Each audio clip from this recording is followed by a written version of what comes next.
नमस्कार, आप देख रहे हैं हिंदी खबर। मैं हूं आपके साथ पंकज यादव। करते हैं बुलेटिन की शुरुआत बड़ी खबर के साथ। तो प्रताप बाजवा को कोर्ट से नहीं मिली है राहत। एफआईआर खारिज कर जांच जारी रखने के आदेश दिए गए हैं। पुलिस जांच में सहयोग करने के निर्देश भी दिए गए हैं। जब भी पुलिस बुलाए बाजवा को जाना होगा, ये कोर्ट की तरफ से कहा गया है। 22 अप्रैल तक किसी भी बयानबाजी पर रोक लगी है। तो बड़ी खबर आपको बता रहे, जहां पर जब भी पुलिस बुलाएगी बाजवा को जाना होगा। कोर्ट की तरफ से कहा है 22 अप्रैल तक किसी भी बयानबाजी पर रोक। तो प्रताप बाजवा को कोर्ट से फिलहाल राहत नहीं मिली है।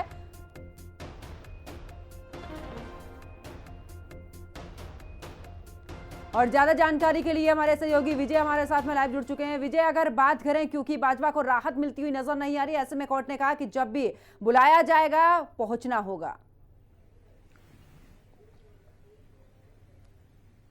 बिल्कुल, 50 बम वाले बयान के बाद प्रताप सिंह बाजवा पर पंजाब सरकार द्वारा बड़ी कार्रवाई करते हुए उन पर मोहाली थाने में एफआईआर दर्ज करवाएगी, जिसके बाद जांच के लिए उनको थाने में बुलाया गया। पर प्रताप सिंह बाजवा खुद नहीं पहुंचे, उनके वकील पहुंचे थे और 1 दिन का समय मांगा गया था। तो कल प्रताप सिंह बाजवा दोपहर 2 बजे पुलिस थाने पहुंचते हैं मोहाली के साइबर क्राइम में। तो वहां पर उनके समर्थक साथ में पहुंचते हैं। पंजाब के अध्यक्ष कांग्रेस के राजा वड़िंग और कई सीनियर नेता जो हैं उनके साथ पहुंचते हैं। तो प्रताप बाजवा से 5.5 घंटे की लंबी पूछताछ के बाद उनको छोड़ दिया जाता है। और इसी के बीच प्रताप सिंह बाजवा ने जांच में शामिल होने के बाद कहा कि मुझे बेवजह फंसाया गया है। मैंने एक अखबार के जरिए जो आर्टिकल छपा था उसको देखकर आंकड़े जारी किए थे कि 50 बम पंजाब में जो आए हैं 18 फट चुके हैं और 32 अभी बाकी है। तो जिसके बाद एफआईआर की गई थी। तो एफआईआर को जो बेवजह कहा गया कि बेवजह मुझ पे एफआईआर दर्ज की गई है। हालांकि 5.5 घंटे की पूछताछ के बाद पुलिस ने उनको छोड़ दिया। जिसके बाद बता दें कि प्रताप सिंह बाजवा ने जो एफआईआर हुई है उसको रद्द कराने के लिए हाई कोर्ट का रुख किया। तो जहां आज कोर्ट ने सुनवाई करते हुए प्रताप सिंह बाजवा को राहत नहीं दी। तो साफ तौर पे कोर्ट ने कहा कि पुलिस जांच में सहयोग करे प्रताप सिंह बाजवा, और इसके अलावा पुलिस जब भी प्रताप सिंह बाजवा को बुलाए तो उनको थाने में जाना पड़ेगा। तो कोर्ट ने साफ तौर पे प्रताप सिंह बाजवा को कहा कि पुलिस थाने में जो है आप पहुंचे और पुलिस की जांच में सहयोग करें। तो इसके अलावा बता दें कि 22 तारीख तक प्रताप सिंह बाजवा इस मामले को लेकर किसी भी तरह का निजी बयान नहीं दे सकते। तो प्रताप सिंह बाजवा को साफ तौर पर कोर्ट ने राहत नहीं दी।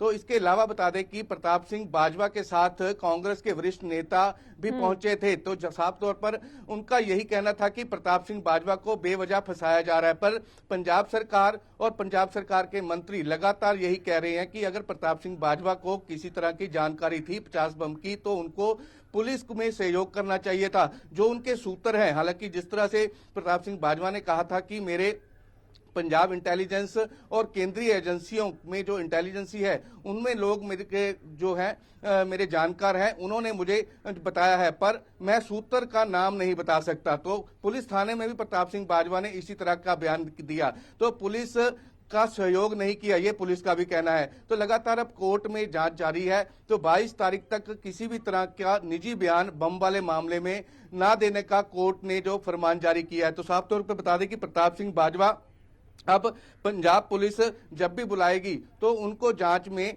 शामिल होना पड़ेगा।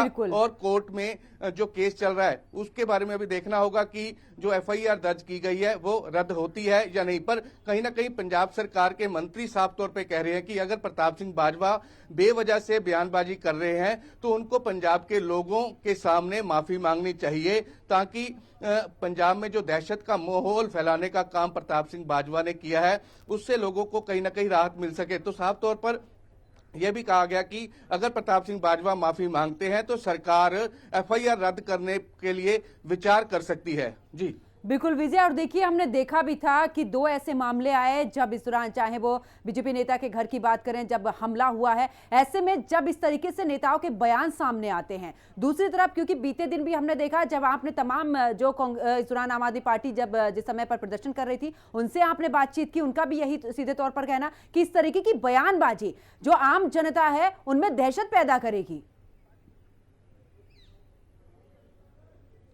बिल्कुल, तो आम आदमी पार्टी ने कांग्रेस नेता प्रताप सिंह बाजवा और कांग्रेस के खिलाफ कल मोहाली में प्रदर्शन किया था।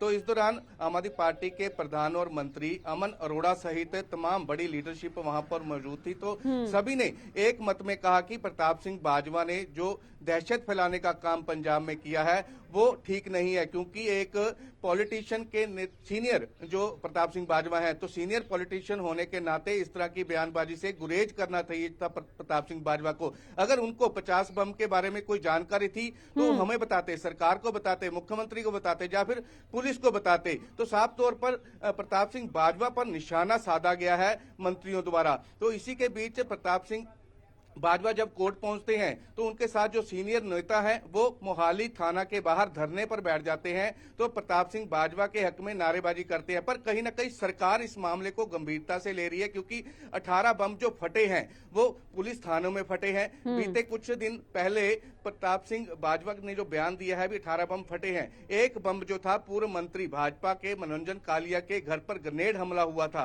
तो इसी के बाद प्रताप सिंह बाजवा ने ऐसा बयान एक टीवी चैनल को दिया था, जिसके बाद प्रताप सिंह बाजवा पर एफआईआर दर्ज हुई। तो साफ तौर पर अब सरकार का यही कहना है कि प्रताप सिंह बाजवा को अगर जानकारी नहीं थी तो उन्होंने टीआरपी लेने के लिए ऐसा बयान दिया, तो अपने बयान पर माफी मांगे।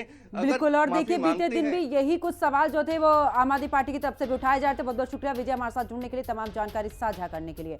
और अब खबरों में आगे बात करते हैं, जहां पर नेशनल हेराल्ड केस में ईडी ने सोनिया गांधी, राहुल गांधी और बाकी नेताओं के खिलाफ चार्जशीट दाखिल की है। तो वही लैंड स्कैम केस में रॉबर्ट वाड्रा से ईडी पूछताछ कर रही है। इस कार्रवाई से नाराज कांग्रेस द्वारा राजनीतिक इस दौरान बदले की कार्रवाई करार देते हुए आज देश भर में विरोध प्रदर्शन किया गया और इसी को लेकर जालंधर के ईडी दफ्तर के सामने कांग्रेस पार्टी की ओर से धरना प्रदर्शन किया गया। कांग्रेस नेताओं ने राहुल तेरी सोच दे, पहरा और इस तरीके के नारे यहां पर लगाए हैं। साथ ही उन्होंने ये भी कहा है कि जिस तरीके से कांग्रेस द्वारा किए जा रहे प्रदर्शन को लेकर पुलिस फोर्स ईडी दफ्तर के बाहर तैनात की गई है। इस प्रदर्शन में अमृतसर के सांसद गुरजीत ओजल और राजकुमार बैरका भी इस दौरान शामिल हुए हैं। वहीं मीडिया से बातचीत करते हुए गुरजीत ओजला ने यह भी कहा है कि नेशनल हेराल्ड मामले में ईडी द्वारा चार्जशीट दायर की गई है वो निंदनीय है। तो वही सांसद चन्नी ने भी बीजेपी वर्कर द्वारा गुमशुदा के पोस्टर लगाने को लेकर कहा कि चन्नी लोगों के इस दौरान मसले पर हल कर रहा है और ऐसे पोस्टर लगाने से कोई असर नहीं पड़ने वाला है। जल्द पंजाब में होने वाले चुनावों में पार्टियों को इसका असर पता चल जाएगा।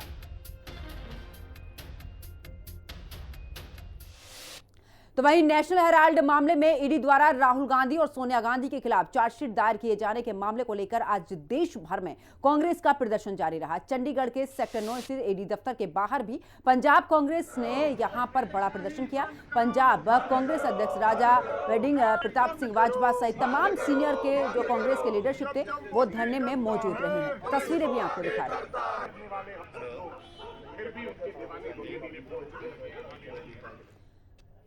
तो वही पंजाब पुलिस नशे के खिलाफ युद्ध अभियान में के लगातार छापेमारी कर रही है। संगरूर पुलिस ने भी यहां पर 300 पुलिसकर्मियों के साथ रामनगर बस्ती में छापेमारी की।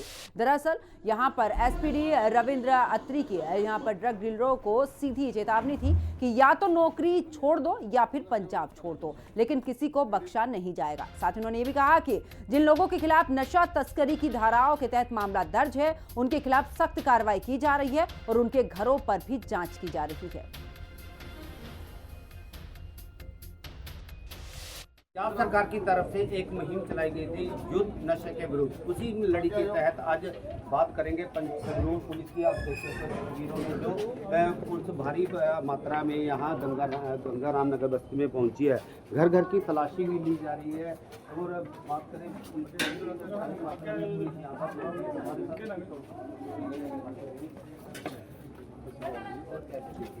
आज जो चेकिंग की गई है किस लेवल की चेकिंग थी कि कोई चीज़ भी बरामदी हुई? देखो, आपको पता ही है जैसे पंजाब सरकार ने एक युद्ध नशा विरुद्ध चला रखा है, उसकी लड़ी में मानयोग सरदार सिंह चहल जी एसएसपी संगरूर की तरफ से ये एक ऑपरेशन जारी है।